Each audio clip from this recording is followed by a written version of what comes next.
আসসালামু আলাইকুম। আজকে আমি বিফ স্টেক করব।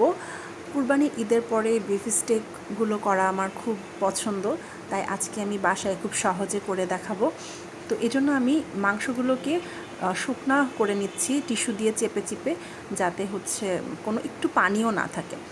আর এই মাংসটাকে আমি 7-8 ঘন্টা মতো ম্যারিনেট করে রাখবো। এই যে বক্সটার মধ্যে এয়ারটাইট অবস্থায় মানে ম্যারিনেট করে রাখবো সামান্য কিছু মশলা দিয়ে। তো এর জন্য আমি একটু সাদা এবং কালো দুই রকমের গোলমরিচ নিয়ে নিচ্ছি। এটাকে আমি ফ্রেশ গ্রেন্ড করে নিব। এটা আর কোনো কিছু মশলা দিব না, আর একটু লবণ দিব, শুধু একটু সল্ট, গোলমরিচ, এটাই যথেষ্ট।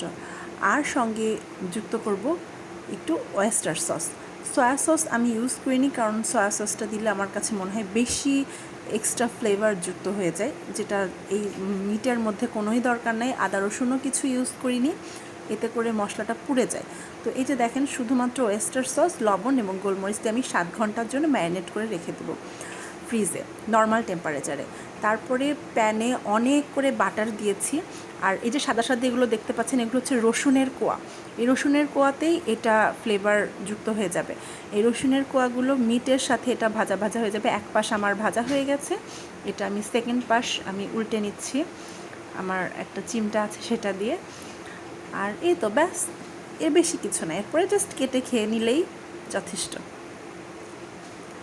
এবং আমার মনে হয় এটা বিফ রান্নার সবচেয়ে সহজ একটা রেসিপি। এর চেয়ে কোনো সহজ রেসিপি আমার জানা মতে দুনিয়াতে আছে কিনা। এই যে দেখেন, আমার স্টেকগুলো রেডি। Bye bye.